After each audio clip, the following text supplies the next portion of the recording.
여러분 안녕하십니까? 12월 16일 월요일 프레스룸 라이브의 구경호입니다.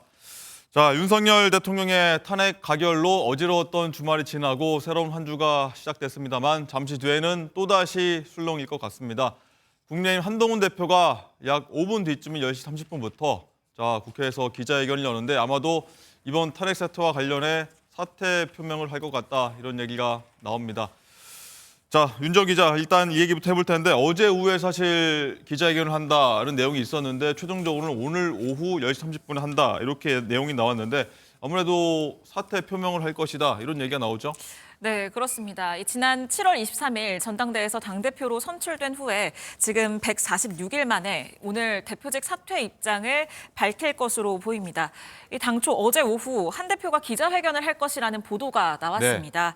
그런데 국민의힘이 어제 오후 3시 반쯤에 당 차원에서 어제 기자회견은 오보라는 입장을 공식 발표했고요. 그리고 50분쯤 뒤 4시 20분쯤에 이 기자단에게 내일 오전 10시 반, 그러니까 오늘 기자회견을 하는 것으로 문자 메시지 공지를 했습니다.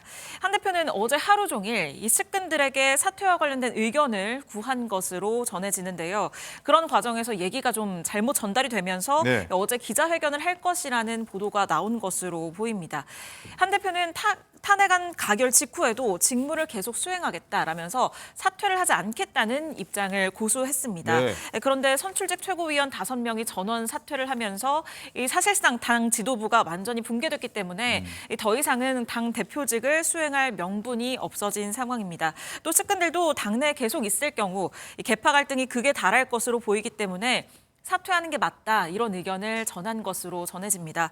오늘 아침 한동훈 대표 출근길에도 기자들이 따라 붙었는데요. 여기에서는 기자들에게 기자회견과 관련된 질문에는 답하지 않고 이 고생이 많으셨다라는 말만 하고 지금 당대표실로 들어간 것으로 전해집니다. 네, 한동훈 대표가 고생 많으셨다는 얘기를 기자들한테 하고 일단 당대표실로 들어갔는데 그게 어떤 의미일지를 한번 봐야 될 것 같고, 자, 강전애 부위원장님, 일단은 한동훈 대표가 탄핵 가결 직후에는 직무를 계속 수행할 것이다. 당대표 사퇴 안 하겠다는 뜻을 밝혔지 않습니까? 일단 사퇴 표명을 할 수밖에 없는 상황이 된 것 같은데 그때는 왜 그렇게 얘기를 했을까요? 그 당시에는 이제 최고위원들, 특히 진종호, 장동혁 최고위원 같은 경우에는 전당대회부터 함께 했었기 때문에 그 두 분이 사퇴할 것이라는 것에 대해서는 전혀 예상을 하지 못했던 것이 아닌가라고 생각합니다. 그때 이제 비상계엄 사태 이후로 어떤 당내에 좀 혼란이 있었고 그때도 한동훈 대표에 대한 사퇴 요구들이 좀 있기는 했었는데 이러한 부분들에 대해서 전당대회 과정에서도 한동훈 대표는 어느 정도 좀 예상을 한 부분이 있었죠. 그때 뭐 김옥균 프로젝트라든지 이러한 이야기들도 있었고 당이 비대위 체제로 자동으로 전환되는 것을 막기 위해서 그래서 팀 한동훈이라고 해서 장동혁 그리고 진종호 의원이 함께 들어간 것이거든요.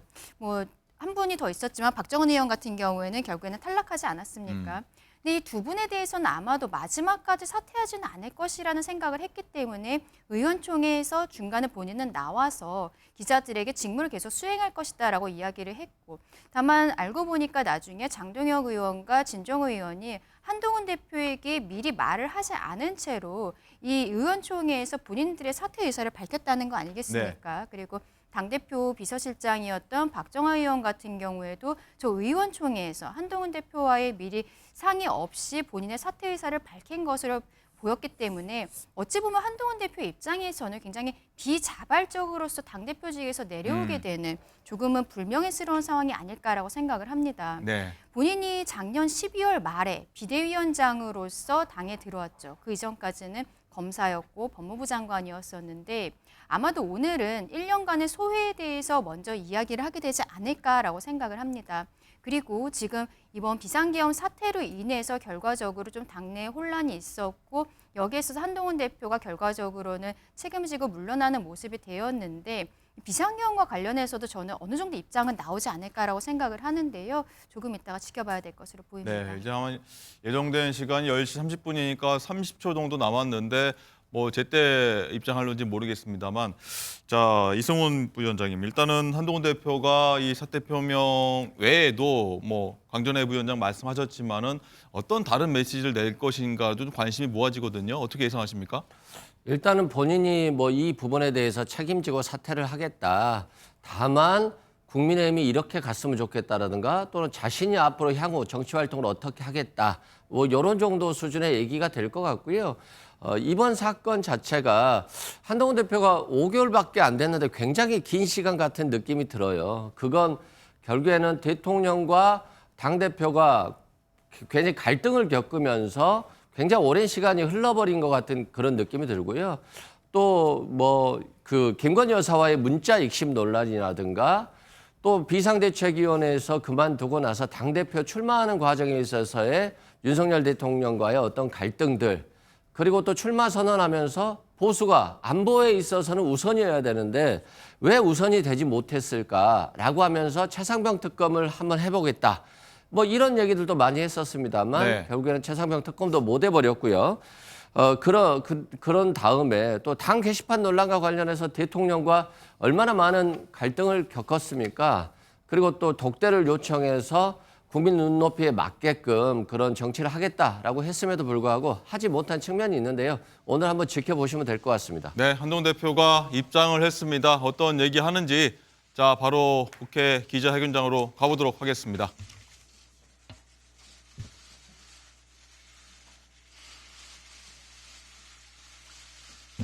국민의힘 당 대표직을 내려놓습니다. 최고위원들의 사퇴로 최고위가 붕괴되어 더 이상 당 대표로서의 정상적인 임무 수행이 불가능해졌습니다. 이번 비상계엄 사태로 고통받으시는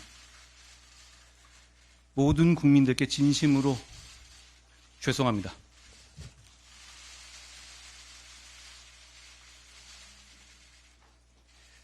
(2024년) 선진국 대한민국의 계엄이라니 얼마나 분노하시고 실망하셨겠습니까?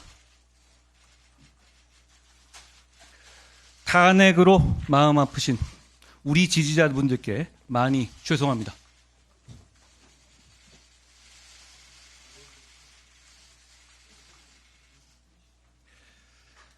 그런 마음 생각하면서 탄핵이 아닌 이 나라의 더 나은 길을 찾아보려 백방으로 노력했지만 결국 그러지 못했습니다. 모두가 제가 부족한 탓입니다. 미안합니다.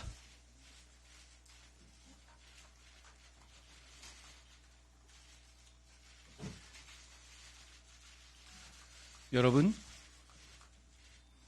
우리 국민의힘은 12월 3일 밤 당대표와 의원들이 국민과 함께 제일 먼저 앞장서서 우리 당이 배출한 대통령이 한 불법 계엄을 막아냈습니다. 헌법과 민주주의를 지켰습니다. 저는 그것이 진짜 보수의 정신이라고 생각합니다. 제가 사랑하는 국민의힘의 정신이라고 생각합니다.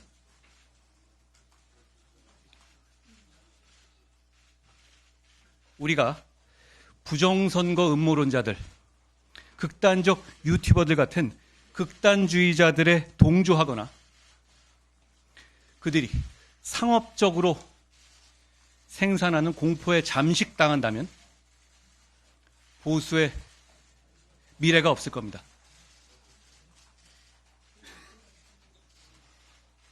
그날 밤 계엄을 해제하지 못했다면 다음 날 아침부터 거리로 나온 우리 시민들과 우리 젊은 군인들 사이에 유혈 사태가 벌어졌을 수 있습니다.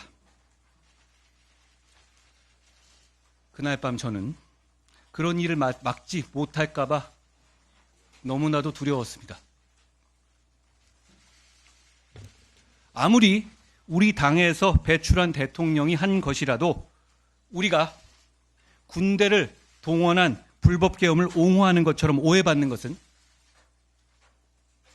산업화와 민주화를 동시에 해낸 이 위대한 나라와 그 국민을, 보수의 정신을, 우리 당의 빛나는 성취를 배신하는 겁니다.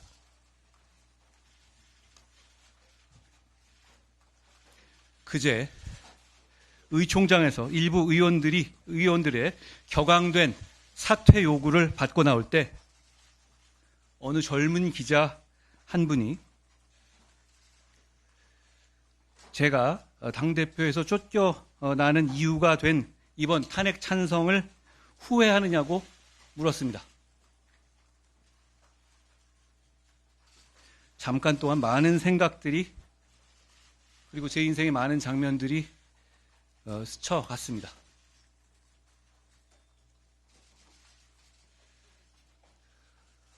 마음 아프신 우리 지지자분들 생각하면 참 고통스럽지만 여전히 후회하지 않습니다.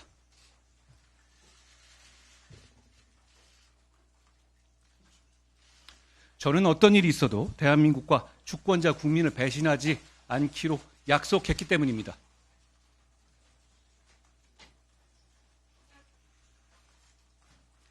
하지만 계엄이 잘못이라고 해서 민주당과 이재명 대표의 폭주와 범죄 혐의가 정당화되는 것은 절대 아닙니다.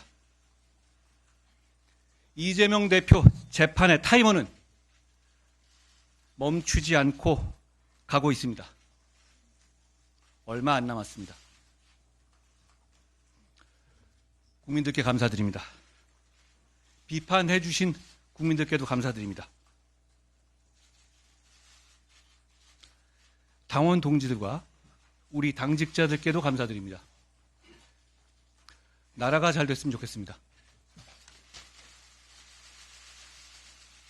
고맙습니다.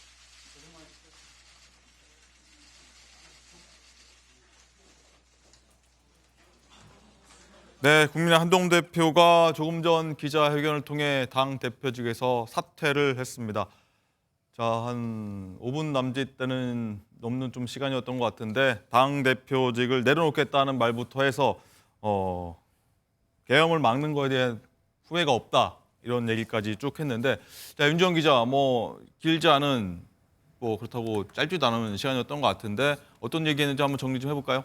네, 예상했던 것보다 기자회견 자체는 조금 짧은 편이었습니다. 한동훈 대표 기자회견에 들어서면서 본론부터 가장 먼저 얘기를 했는데요.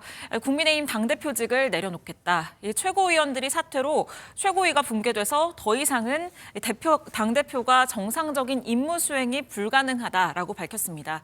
그러면서 비상계엄과 관련된 사과 입장을 밝혔습니다.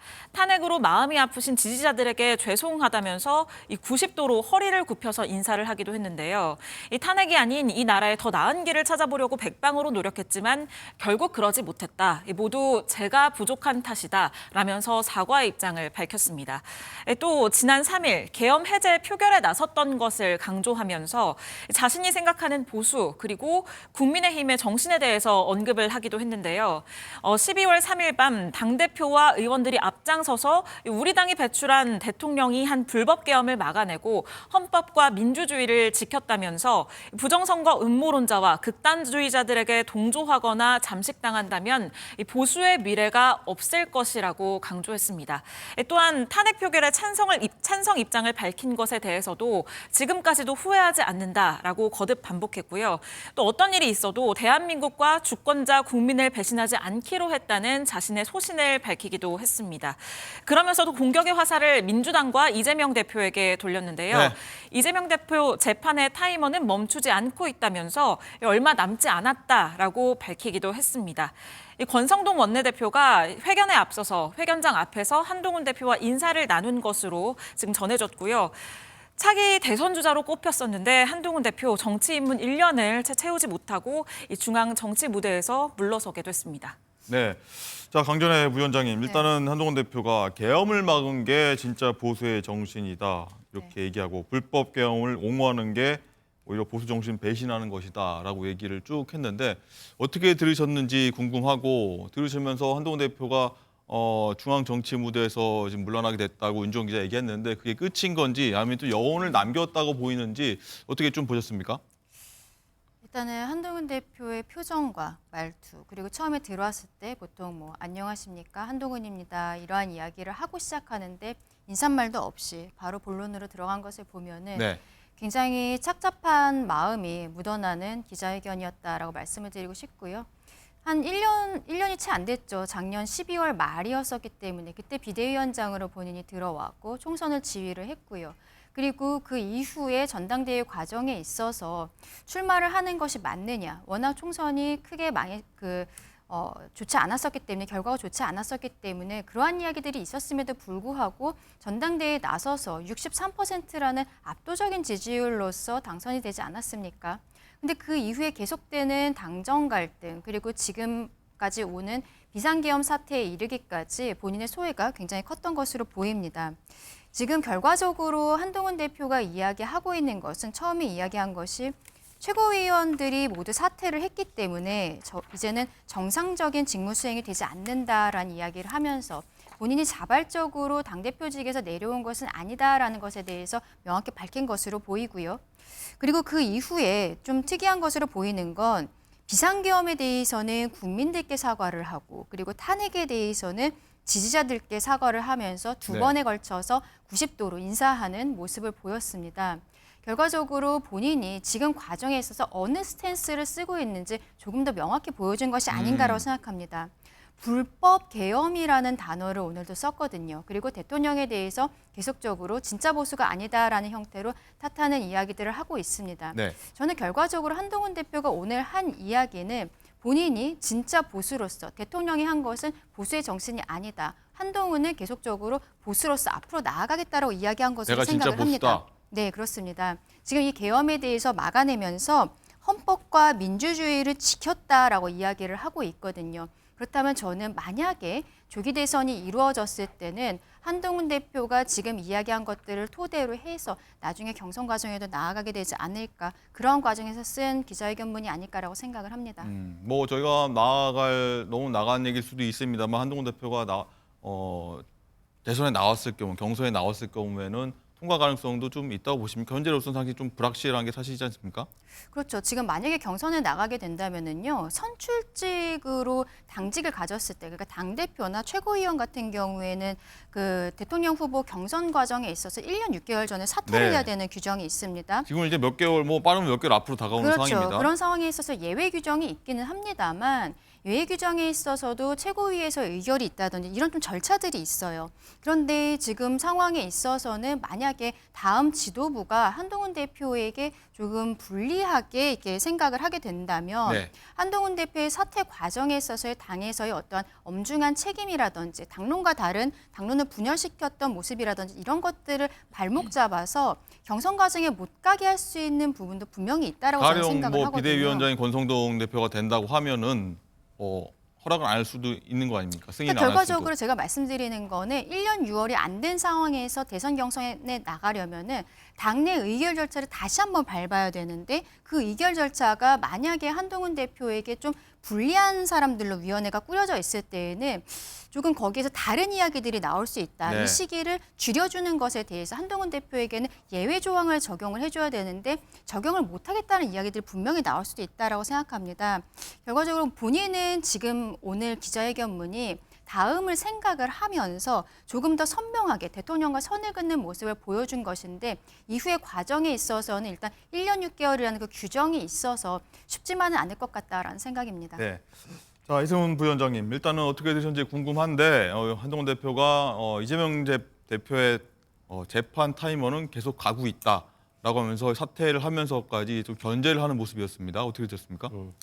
다소 뭐 절제되게 표현을 한 것 같아요. 뭐 윤석열 대통령의 탄핵 시기도 가지만 이재명 대표의 재판도 간다.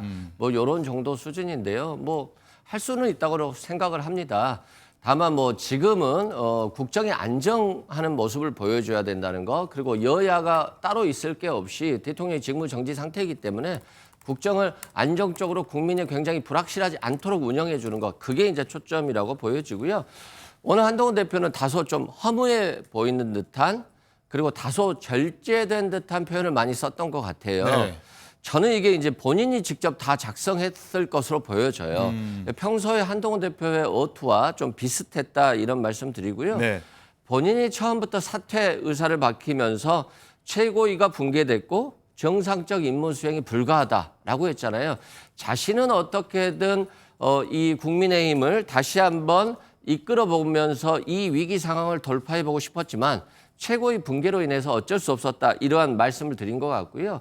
또한 비상계엄의 고통을 받았을 모든 국민께 죄송하다라고 했거든요. 그러니까 뭐 국민의힘 지지자라든가 어떤 국민을 한정한 게 아니라 모든 국민이라고 했기 네. 때문에 이 계엄의 비정당성을 이제 얘기를 한 것 같고요. 또한 선진국 시대에 무슨 계엄이냐, 불법 계엄이다. 뭐 이런 측면은 여전히 윤석열 대통령의 계엄이 위헌 위법하다라고 하는 것을 유지하면서도 다소 표현을 좀 절제되게 사용했다 이런 말씀 드리고요. 또한 본인이 이제 또는 국민의힘이 제일 먼저 계엄을 막았다라고 하는 측면에서 국민의힘의 역할에 대해서도 좀 얘기를 했던 것 같고요. 또 헌법과 민주주의를 지킨 국민의힘이니까 윤석열 대통령과는 다르고 이런 것들이 진짜 보수이기 때문에 윤석열 대통령의 보수는 진짜가 아니다. 좀 유튜브에 현혹된 그러한 보수였기 때문에 자신이 이제 자신과 국민의힘은 진짜 보수다 뭐 이런 측면을 얘기한 것 같고요. 또한 윤석열 대표가 배신한 것이지 자신이 배신한 게 아니다. 그러니까 지금 뭐 한동훈 대표에 대해서 윤석열 대통령 탄핵시켰으니까 당신이 배신한 거 아니야. 이 배신론에 대해서도 윤석열 대통령이 배신이지 자신은 배신한 것이 아니다. 이렇게 얘기한 것 같고요. 결국 마지막으로는 나라가 잘 됐으면 좋겠다 했기 때문에 자신의 뭐 차기 대선 출마 여부에 대해서는 지금 뭐 시기적으로 적절치 않잖아요. 대통령의 탄핵 심판이 있기 때문에 그래서 막연하게 자신은 욕심이 없고 나라가 잘 됐으면 좋겠다 이런 말을 한 것 같은데요. 굉장히 짧은 시간이었는데 굉장히 긴 당대표 기간이었던 것처럼 뭐 저나 국민들께 느껴졌을 것 같고 뭐 자신은 열심히 해보려고 노력했지만 안 됐다라고 하는 것인데 결국에는 뭐 자신의 책임도 있지 않을까 싶습니다. 이재명 대표 언급한 부분은 어떻게 들으셨습니까? 뭐 여당 대표로서 뭐 저 정도는 언급할 수는 있다고 보지만 네. 또 뭐 국가적인 내란 상태, 탄핵 상태, 대통령이 지금 직무를 수행하지 못한 상태가 되고 며칠 있으면 구속될지도 모르는 상태이기 때문에 뭐 야당 대표에 대한 재판보다는 지금 국가 대외 신인도라든가 경제적 불확실성, 국민의 불안정한 상태를 좀 집중시키는데 좀 안정화시키는데 좀 더 노력해야 되지 않을까 싶어요. 알겠습니다. 자, 쭉 얘기를 하고 있는데 한동훈 대표의 오늘 기자회견 내용 제가 축약해서 다시 한번 정리를 했습니다. 다시 한번 듣고 오시죠. 국민의힘 당 대표직을 내려놓습니다. 최고위원들의 사퇴로 최고위가 붕괴되어 더 이상 당 대표로서의 정상적인 임무 수행이 불가능해졌습니다. 이번 비상계엄 사태로 고통받으시는 모든 국민들께 진심으로 죄송합니다.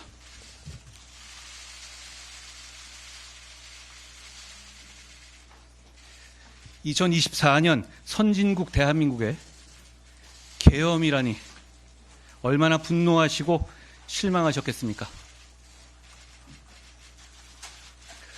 탄핵으로 마음 아프신 우리 지지자분들께 많이 죄송합니다.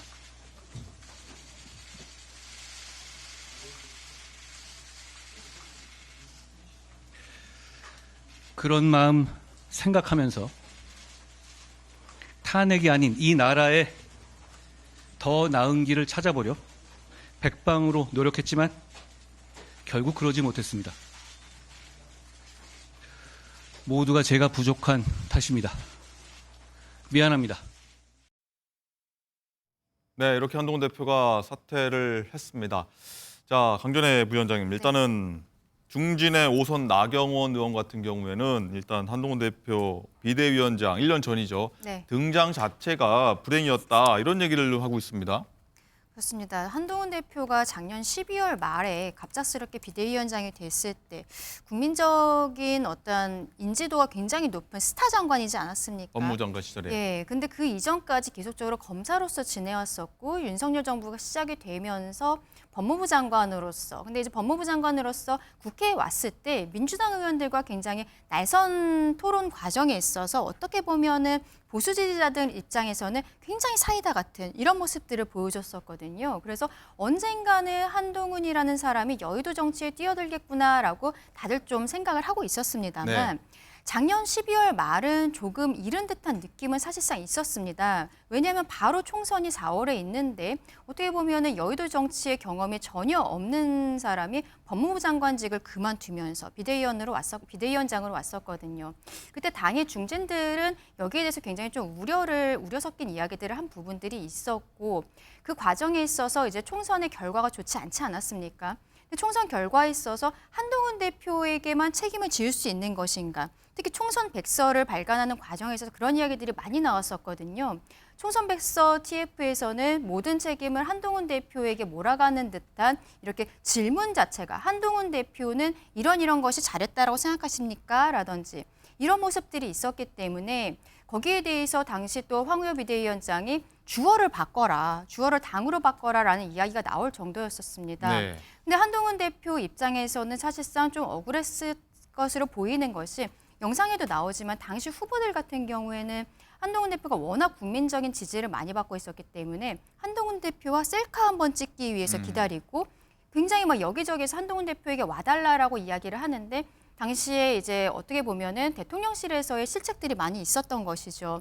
몇몇 간부들의 실언들 이런 부분들이 있었기 때문에 한동훈 대표 입장에서는 총선의 패배를 한동훈 대표 오롯이 지는 것이 좀 아니다라고 생각했던 부분들이 있었고 국민적 열망이 있었습니다. 그래서 결국 7월에 전당대회 과정에 있어서 또 그때도 많은 중진들이 한동훈 대표에게 지금은 아니다. 조금 더 있다가 돌아와라라고 이야기했지만 한동훈 대표가 출마를 했고 그런데 63%를 정말 압도적인 지지율로서 들어오게 되지 않았습니까? 근데 그 이후에 지금 한 5개월 정도 사이에 한동훈 대표가 사람들이 기대했었던 것만큼의 리더십을 보여주지 못했던 것은 아닌가라고 생각합니다. 전당대회 출마 과정에 있어서 처음에 이야기했던 것이 우리가 달라야 한다라고 이야기를 하면서 최상병에 대해서 제3자 추천 방식의 특검을 발의하겠다라고 먼저 이야기를 했거든요. 근데 거기에 대해서는 누구도 그것을 하라고 이야기한 적은 없었습니다. 본인이 출마 선언을 하는 과정에 있어서 다른 모습 보이겠다라고 하면서 하겠다고 했지만 실질적으로 진행된 것은 아무것도 없었고 당정 간의 관계는 오히려 비대위원장이었을 때보다도 더 악화해가는 이 모습들이 계속적으로 있었던 것이죠.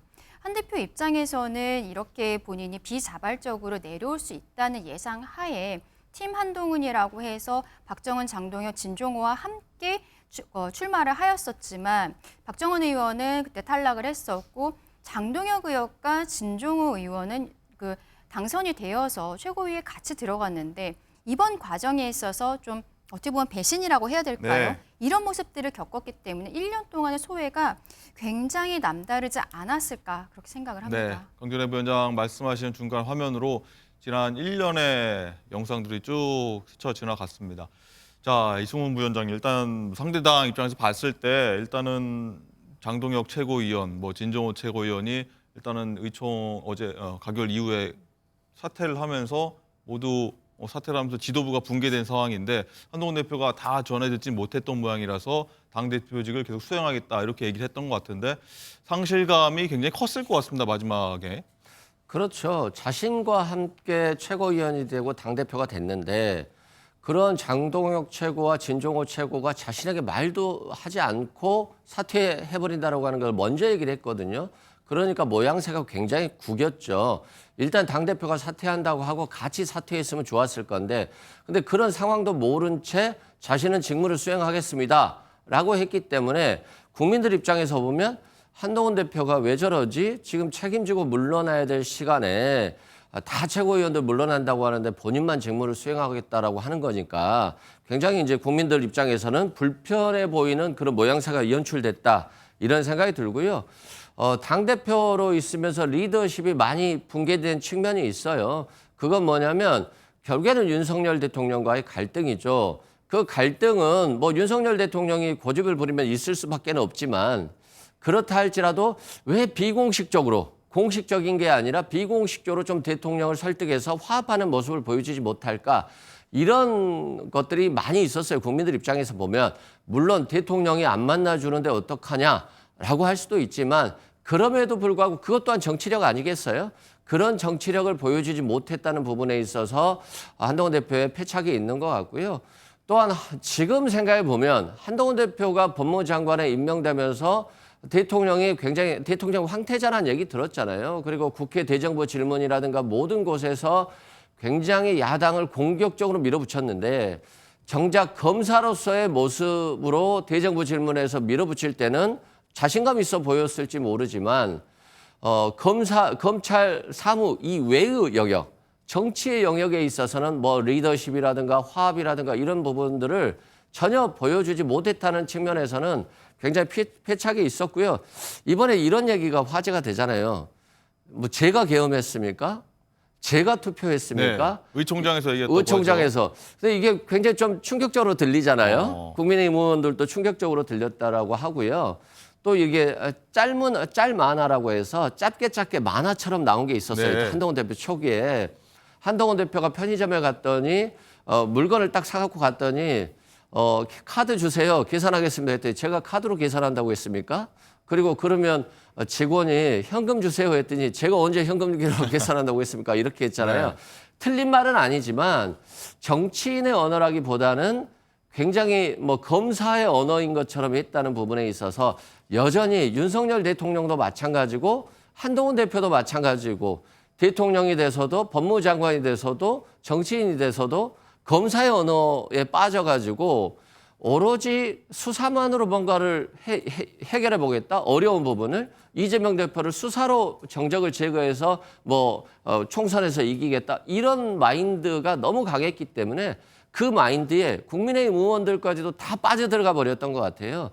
그런데 이재명 대표에 대한 영장이 기각되면서 대통령이 멘붕이 오고 그러면서 한동훈 대표와의 갈등이 생기고 그러면서 국민의힘 의원들 간의 친한파, 친윤파가 생기고 그래서 이게 수습되지 못하는 국민의힘의 현실이 결국에는 계엄과 탄핵으로 이어졌다 이렇게 생각됩니다. 네, 지금 이 시각 국회 본청 앞에 한동훈 대표가 이제 다 사무를 보고 업무를 본 다음에 이제 차를 타고 집으로 갈 것 같습니다. 집인지 어딘지 모르겠습니다만 지지자 앞에서 마지막 인사를 하는 것 같은데 취재진도 굉장히 많이 몰려있는 상황을 볼 수가 있는데 자, 강준하 부위원장님, 그러니까 지난 1년 쭉 돌아보면은 한동훈 대표 입장에서는 내내 갈등이었던 것 같습니다. 당정 간, 뭐 이른바 윤한 갈등이 있었고 지도부가 차려진 이후에는 또 친윤, 친한 간, 그 내부에서 이 최고위원들끼리 또 당대표와 얼굴 붉히는 모습도 당원 게시판 논란이었죠. 이런 것도 있었고 내내 갈등의 연속이었던 것 같습니다. 누구의 잘못이라고 봐야 됩니까, 이건? 누구의 잘못이라고 보기도 좀 어려운 상황이라고 생각하고요. 한동훈 대표가 어쨌든 당 대표가 된 이후에 본인에 대해서 호의적이지 않았었던 당 중진들을 껴안지 못했던 것. 이것이 좀 크게 지금으로서는 돌아오지 않았나라고 생각을 합니다.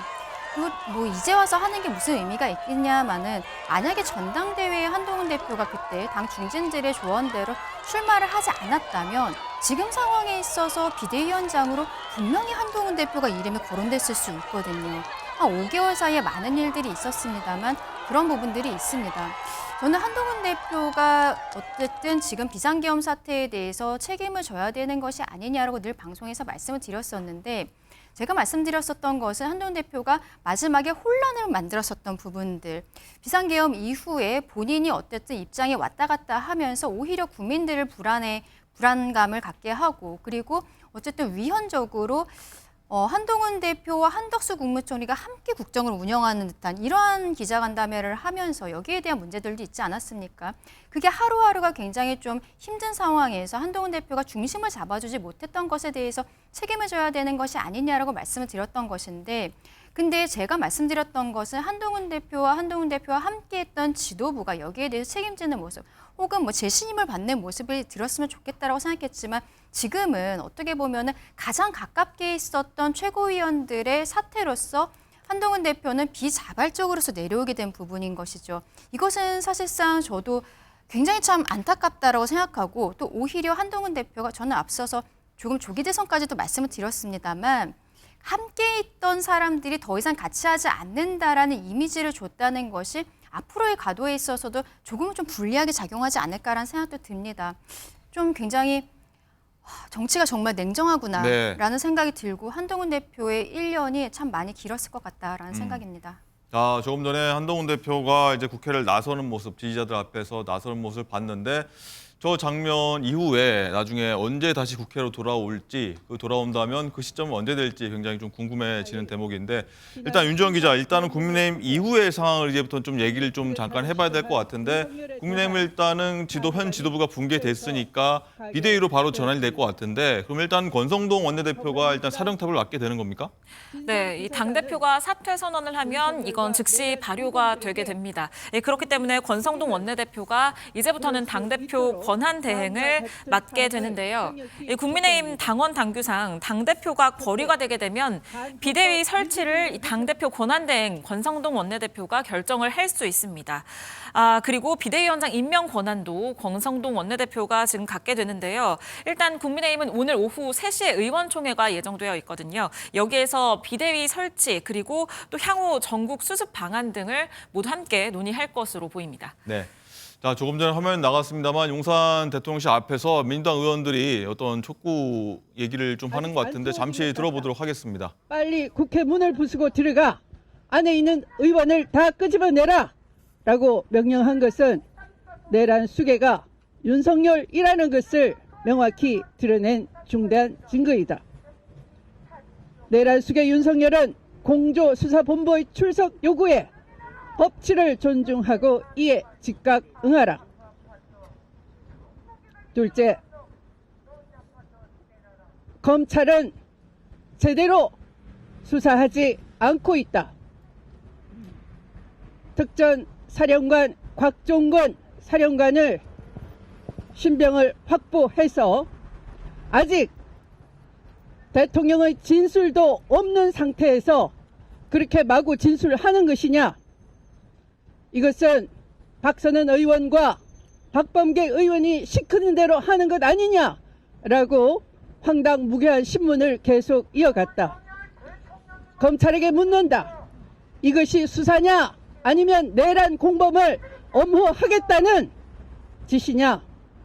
검찰은 수사에서 즉각 손을 떼야 한다. 또한 대통령실과 경호처는 내란의 수괴를 보호하는 행위를 즉각 중단하고 수사에 전면 협조를 하라. 공조수사본부가 관련 증거를 확보하기 위해 압수수색을 시도했으나 대통령실은 공무 및 군사 기밀을 이유로 이를 거부했다. 이러한 행태는 국민의 신뢰를 저버리고 내란 혐의에 대한 의혹을 더욱 증폭시키는 행위다. 만약 대통령실과 경호처가 정당한 수사 절차를 방해하거나 비협조적인 태도를 지속한다면 내란 공범임을 스스로 자백하는 것과 다름없다고 간주하겠다. 셋째, 내란 음모와 관련된 모든 증거와 문건을 신속히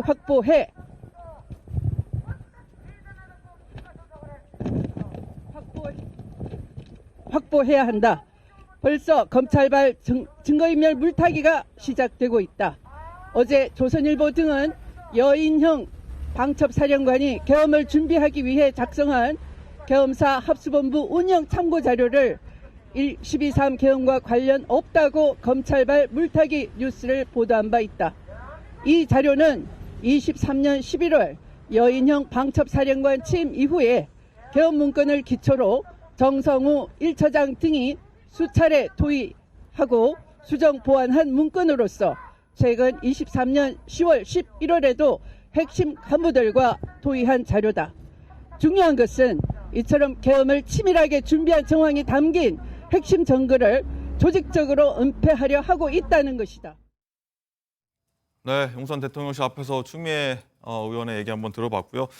이제부터는 사법부의 시간이다 이런 얘기가 나옵니다. 자, 내년 윤 대통령의 헌법재판소 판결이 빠르냐, 이재명 대표의 최종심 판결이 빠르냐 모두가 여기에 많이 관심을 보이는 것 같은데 자, 차기 대권과 관련됐기 때문이다. 이런 얘기가 나오죠. 자, 민주당의 움직임도 여기에 따라서 빨라지고 있는데 국회로 한번 가보도록 하겠습니다. 자, 정태훈 기자. 민주당은 탄핵 절차를 좀 빠르게 가자 이렇게 하고 있는데 자, 6인 체제인 헌법재판소를 이제 9인 체제로 되돌리기 위해서 속도를 좀 빨리 낸다고 해요. 어떻습니까? 네, 연일 헌법재판소의 빠른 판단을 촉구하는 민주당은 본격적으로 헌재의 판결을 위해 속도를 올리는 모습입니다. 현재 재판관 9명 중 3명이 공석인 상태에서 탄핵 심판이 이루어진다면 6명 만장일치밖에 방법이 없는 만큼 최대한 신속하게 나머지 재판관 후보 추천에 나서겠다는 입장인데요. 민주당은 다음 주 초까지 청문회 절차를 마무리하고 해가 가기 전에 본회의에서 임명동의안을 통과시킨다는 계획입니다. 이런 가운데 헌법재판소는 조금 전 10시부터 윤석열 대통령 탄핵 심판 첫 재판관 회의를 열었습니다. 재판관들은 하나같이 무거운 표정으로 출근길에 임한 가운데 김형두 재판관은 신속하고 공정하게 하겠다며 준비 절차와 변론 진행 방식에 대해 얘기해 보려 한다고 밝혔습니다. 자, 민주당은 조금 전 최고위원회를 열었는데 이재명 대표 등 주요 발언 나온 게 있습니까? 네, 이재명 대표는 앞서 어제 기자회견에서 민생이 어느 때보다 어렵다며 여야정이 함께하는 국정안전협의체를 제안한 바 있는데요. 오늘도 협의체의 필요성 반복해서 강조했습니다. 어제 제안 이후 국민의힘에서 거부 뜻을 밝히기도 했었는데 이 대표는 주도권을 양보할 수도 있다며 재차 공을 넘겼습니다. 모든 논의의 주도권은 국민의힘이 가져도 좋으니 국민의힘도 꼭 참여해 주시기를 부탁드립니다. 이름, 형식, 내용 어떤 것이어도 상관없습니다. 협의체가 부담스럽다면 최소한 경제 분야만이라도 추진하자며 국민의힘의 빠른 결단을 촉구하기도 했는데요. 동시에 국민의힘이 반성은커녕 내란 행위에도 권력을 복귀시키려고 노력 중이라며 아직 내란이 끝나지 않았다고 비판의 목소리 또한 높이기도 했습니다. 지금까지 국회에서 전해드렸습니다. 네, 정태훈 기자 방금 전한 대로 이 헌법재판소는 조금 전에 첫 재판관 회의를 열고 본격적인 탄핵 심판 절차에 들어갔는데 오늘 오전 김형두 재판관 출근길 발언 저희가 한번 카메라로 담아봤습니다. 한번 듣고 오시죠. 세 번째 대통령 탄핵 심판인데 이 말씀 각오 한 말씀 부탁드립니다. 하여튼 뭐 신속하고 공정하게 하겠습니다. 또 오늘 재판관 회의가 처음으로 열리는데 어떤 내용으로 회의하실지도 여쭤봅니다. 아마 그 절차에 대해서 얘기할 것 같아요. 준비 절차를 어떻게 할 것인지, 변론을 어떻게 할 것인지 그런 문제에 대해서 얘기를 할 것으로 예상이 됩니다. 형사재판 시작되면 심리 멈출 거라는 의견도 있는데 가능하다고 보실까요? 아니 그것도 뭐 신청이 들어오면 논의를 해봐야 되겠죠. 그리고 또 이제 6인 체제로 탄핵 결정까지 가능한지에 대해서 논란의 여지가 있었는데 그것은 뭐 12월 안에 9인 체제가 완성될 것으로 기대하고 있습니다. 대통령 변호인단이 아직 꾸려지지 않고 이제 준비 절차라는 얘기가 있는데요. 이럴 경우에는 심리 지연에 좀 영향이 있을까요? 그것도 좀 논의를 해봐야 되겠습니다. 네. 탄핵이 일단 가결되면서 나중에 이제 언제 있을지 모를 탄핵안 이제 판결, 뭐 인용이 될지 기각이 될지 아직 모르겠습니다만 조기 대선 가능성도 굉장히 나오고 있어서 여기에 대한 얘기도 한번 해보도록 하겠습니다. 자, 윤 기자 일단은 이재명 대표가 일단은 뭐 급부상한 건 사실이고 차기 대선이 열릴 경우에 사법 리스크가 일단 있는 것도 사실이고 헌재 법원 선고에 따라서 이재명 대표 정치적 명운도 여기도 결정될 것 같아요. 네, 그렇습니다. 헌법재판소법은 이 탄핵 심판 사건을 180일 이내에 선고를 하도록 하고 있습니다. 헌재가 대통령 파면을 만약에 결정을 하게 되는 경우 이 대선은 현재의 심판 60일 이내에 치러져야 하는데요. 그러니까 헌재는 내년 6월 11일까지는 이 결론을 내야 하고 네. 그리고 헌재가 이 최장으로 시간을 끌어서 6월 11일쯤에 이 결론을 내고 이후에 파면 결정을 내리게 된다면 조기 대선은 내년 7월, 8월 정도에 네. 치러진다는 계산이 나옵니다. 그런데 민주당 이재명 대표는 지금 조기 대선이 빨리 치러져야만 하는 그런 상황입니다. 네. 이 대권 가도의 지금 현재 최대 변수 공직선거법 위반 사건의 2심 재판이 현재 진행 중인데요. 알고 계시겠지만 1심 선고에서 징역 1년에 집행유예 2년, 피선거권 피선거권 박탈형을 받았기 때문에 이대로 2심 그리고 대법원에서 확정심이 나오게 된다면 향후 대선에 나갈 수가 없는 상황입니다. 그런데 공직선거법 위반 사건은 2심과 3심을 이 선거법에 따라서 각각 3개월 안에 결론을 내도록 하고 있습니다. 그러니까 2심의 경우에는 내년 2월 그리고 최종심은 내년 5월에는 이 결론이 네. 나야 하는 거거든요. 그렇기 때문에 만약에 최종 판결이 조기 대선보다 먼저 나오고 최종 판결에서도 1심과 같은 결과를 얻는다. 그렇게 된다면 이 대선에 나올 수가 없습니다. 그렇기 때문에 조기 대선이 빨리 치러질수록 좋은 상황이고 이것이 지금 민주당이 이 헌법재판소에 조속한 이 탄핵 심판을 요구하고 있는 이유입니다. 윤석열 대통령은 또 반대의 상황이라고 볼 수 있겠는데요. 이 탄핵안 가결 직후에 결코 포기하지 않겠다라면서 헌재에 치열한 이 법적인 투쟁을 예고를 했습니다.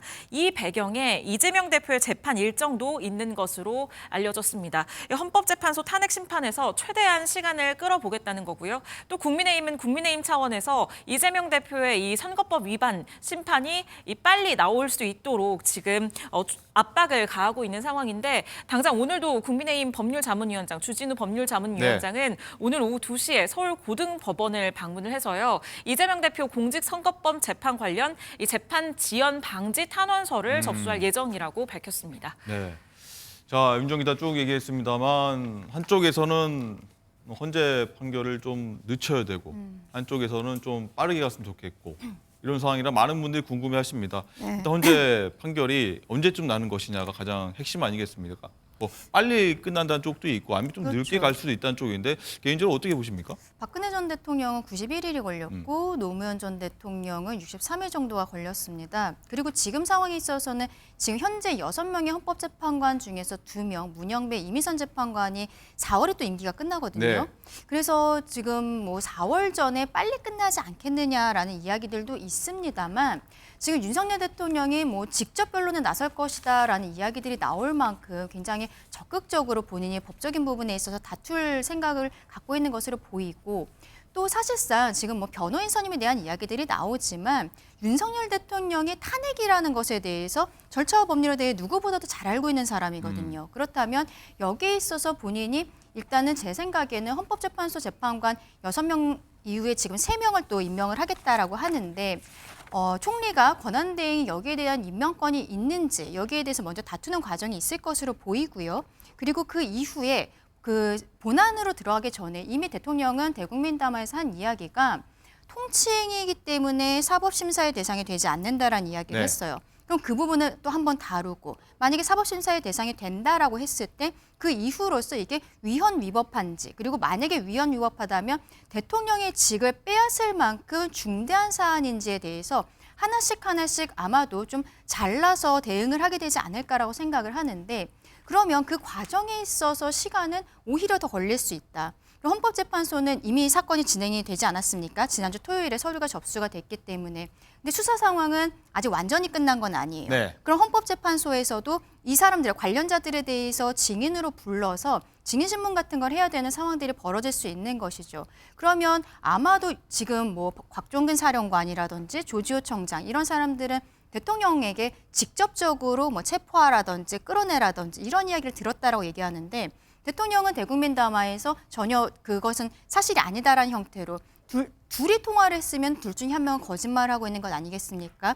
이게 수사에서 만약에 진행이 된 이후에 헌법재판소로 왔으면 그것을 끌어다 쓰면 되는데 아직 거기까지의 수사가 이루어지지 않았기 때문에 헌법재판소에서 그 부분을 마치 수사기관처럼 봐야 되는 상황도 생길 수 있거든요. 그러면 이것은 오히려 180일이라는 규정이 그 안에 끝나야 된다고 하지만 또 제재 규정은 없습니다. 네. 그럼 오히려 더 길어질 수도 있다. 뭐 일례로 보면은 이재명 대표의 공직선거법 사건도 1심을 6개월 안에 끝내야 되는데 2년이 넘어서 1심 판결이 나왔단 말이에요. 극단적으로 봤을 때는 그런 상황도 생길 수 있다라는 그렇게 봅니다. 네, 일단 헌재 쪽에서는 신속하고 빠르게 공정하게 네. 절차를 가겠다는 입장을 공식적으로 밝힌 부분인데, 자 이승훈 부위원장님, 일단 민주당 입장에서는 좀 최대한 빠르게 갔으면 좋겠다라는 입장 아니겠습니까? 뭐 민주당 입장 얘기도 하고요. 이게 윤석열 씨가 윤석열 대통령이잖아요. 네.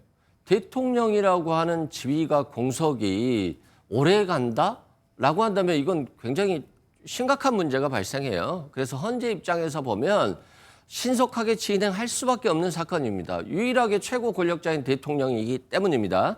그리고 지금 헌법재판관이 6명이잖아요. 원칙적으로 하면 7명 이상이 심리를 하고 6명이 확정을 해야지만이 탄핵이 되는 거잖아요. 네. 그렇지만 그럼에도 불구하고 일단 6명이서 심리는 진행할 거로 보여져요.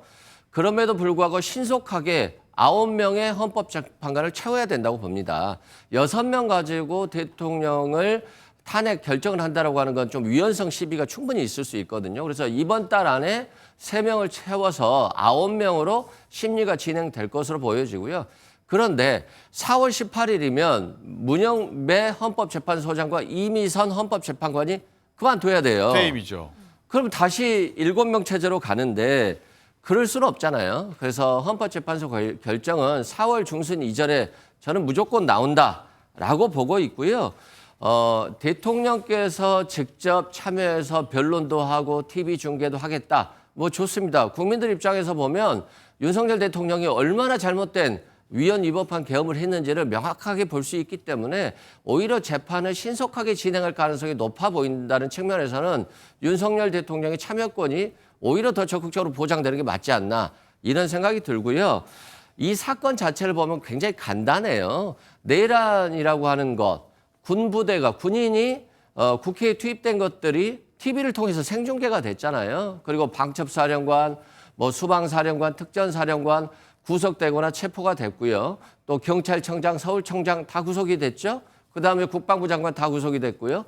앞으로는 국무회의에 참여했던 국무위원들에 대한 참고인 조사라든가 또는 하급 장교들에 대한 수사 등을 통해서 사실관계 자체는 금방 규명이 될 것이기 때문에 검찰이 벌써 소환 통보를 했잖아요. 네. 그리고 경찰도 했고요. 이건 뭐냐면 이미 수사에 어느 정도 얼개는 갖춰졌다. 그래서 아마 대통령이 수사받으러 나오면 저는 체포할 것이라고 봅니다. 왜 그러냐면 대통령실에 있거나 또는 한남동 공간에 있으면 경호원들이 있기 때문에 굉장히 물리력이 체포 과정에서 물리력이 행사될 수도 있거든요. 그래서 저는 굉장히 신속하게 검찰이 됐든 경찰이 됐든 대통령을 체포할 것으로 보여지고 그러면 탄핵 심판은 더 빨라질 수밖에 없다. 이렇게 생각됩니다. 네. 자, 수사 상황도 한번 볼 텐데 검찰이 어제 윤 대통령 소환 통보했는데 일단 윤 대통령이 소환 불응했고 또다시 검찰이 뭐 출석 요구한다고 하고 또 경찰 쪽에서는 수사본부가 또다시 뭐 계속해서 검찰과 같은 입장인데 지금 현재 상황 어떻습니까? 윤지영 기자. 네, 지금 오늘 오전 9시 검찰을 뺀 이 경찰, 공수처, 국방부로 구성된 공조수사본부가 윤석열 대통령에 대해 내란과 직권남용 혐의로 18일 출석을 요구할 예정이라고 밝혔습니다. 네. 또 공수처가 오늘 오전 9시에 이 경찰 특수단으로부터 비상계엄 사건 일부를 이첩받았거든요. 그렇게 되면 이 검찰을 거치지 않고 공수처가 압수수색과 각종 영장 청구를 할 수 있게 됩니다. 그렇기 때문에 이 공조본의 수사 속도가 좀 빨라질 것으로 보이고요. 이 검찰도 이 경쟁적으로 수사 속도를 내고 있는 네. 상황입니다. 윤석열 대통령에 대해서 지난 11일에 어제 오전 10시까지 출석을 할 것을 통보를 했지만 윤 대통령이 이 출석 통보에 불응을 했고 네. 그래서 2차 소환 요청 방침을 밝힌 상황입니다. 오늘 2차 소환을 요청을 할 것이다라고 밝혔고요. 통상 검찰 출석 요구서에는 죄명이 적시가 되는데 윤석열 대통령에 대해서 검찰은 내란 우두머리 혐의를 적시한 것으로 알려졌습니다. 이 각 수사기관들이 경쟁적으로 이 내란죄 수사를 진행을 하고 있는 만큼 이 검찰도 수사 속도를 높이고 있는데 일단 앞서서 이 법원에서 김용현 전 장관에 대해서 영장을 발부할 당시 이 혐의 사실이 소명된다고 한 게 어떤 결정적인 계기가 된 것으로 보이고 또 윤석열 대통령의 이딴 계엄 관련 담화들 그리고 국회와 정당 등 정치 활동을 금지하는 내용이 담긴 계엄 포고령 그리고 방송, SNS를 통해서 생중계된 이 계엄군의 국회 투입 정황 등으로도 윤 대통령에게 내란 우두머리 혐의를 적용할 정황이 충분하다라는 판단을 내린 것으로 보입니다. 이 검찰이 이미 소환 통보를 지난 11일에 했는데 이 국회에서 탄핵소추안이 통과된 것보다도 더 빠른 시기였거든요. 당시에는 이미 한 차례 탄핵안이 부결된 상태였는데도 이 직무 정지 여부와 무관하게 현직 대통령에 대해서 이 소환 통보를 한 것이고요. 지금 검찰은 통상적으로는 3차례 정도 출석 요구를 하고 정당한 사유가 없이 불응을 하게 되면 체포영장을 청구해서 발부를 받게 되는데 지금 2차 소환 조사에 불응하면 이 추가로 최후 통첩을 하거나 아니면 바로 체포영장을 청구할 수도 있다. 이런 전망까지 나오고 있습니다. 네, 윤종이가 길게 좀 설명해줬는데 강전혜 부위원장께 짧게 여쭤보겠습니다. 윤 대통령 2차 출석 요구에도 불응하면은 네. 어떻게 됩니까? 뭐 강제 체포랄지 이런 게 이루어집니까? 지금 뭐 김용현 전 장관이라든지 조지호 경찰청장 이런 사람들은 일단은 긴급 체포를 하고 그 다음에 구속영장 청구를 해서 지금 수감이 되어 있는 상황인데요. 저는 대통령에 대해서 긴급 체포는 하지 않을 것이라고 생각을 합니다. 긴급 체포 같은 경우는 법원의 영장 없이 정말로 긴급한 상황에서 그 피의자를 신변을 구속을 하는 것인데 어차피 또 48시간 안에 영장 청구를 해야 되는 상황이에요. 체포영장도 마찬가지입니다. 만약에 경찰이나 검찰에서 대통령에 대해서 어떠한 뭐 증거인멸의 우려라든지 도주의 우려 이런 것들이 있다라고 판단했을 때 영장을 신변을 확보를 하기 위해서는 제 생각에는 정식으로 법원의 영장, 구속영장 청구를 하게 되지 않을까라고 생각을 합니다.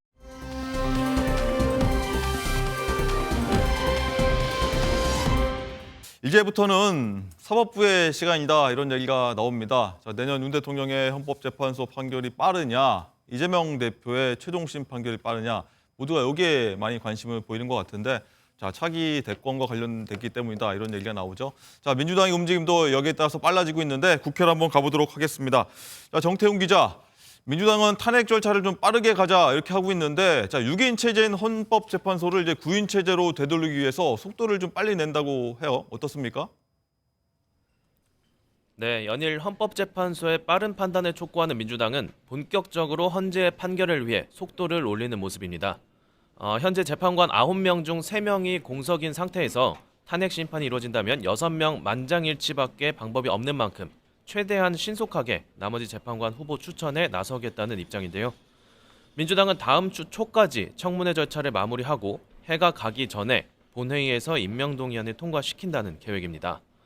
이런 가운데 헌법재판소는 조금 전 10시부터 윤석열 대통령 탄핵 심판 첫 재판관 회의를 열었습니다. 재판관들은 하나같이 무거운 표정으로 출근길에 임한 가운데 김형두 재판관은 신속하고 공정하게 하겠다며 준비 절차와 변론 진행 방식에 대해 얘기해 보려 한다고 밝혔습니다. 자, 민주당은 조금 전 최고위원회를 열었는데 이재명 대표 등 주요 발언 나온 게 있습니까? 네, 이재명 대표는 앞서 어제 기자회견에서 민생이 어느 때보다 어렵다며 여야정이 함께하는 국정안전협의체를 제안한 바 있는데요. 오늘도 협의체의 필요성 반복해서 강조했습니다. 어제 제안 이후 국민의힘에서 거부 뜻을 밝히기도 했었는데 이 대표는 주도권을 양보할 수도 있다며 재차 공을 넘겼습니다. 모든 논의의 주도권은 국민의힘이 가져도 좋으니 국민의힘도 꼭 참여해 주시기를 부탁드립니다. 이름, 형식, 내용 어떤 것이어도 상관없습니다. 협의체가 부담스럽다면 최소한 경제 분야만이라도 추진하자며 국민의힘의 빠른 결단을 촉구하기도 했는데요. 동시에 국민의힘이 반성은커녕 내란 행위에도 권력을 복귀시키려고 노력 중이라며 아직 내란이 끝나지 않았다고 비판의 목소리 또한 높이기도 했습니다. 지금까지 국회에서 전해드렸습니다.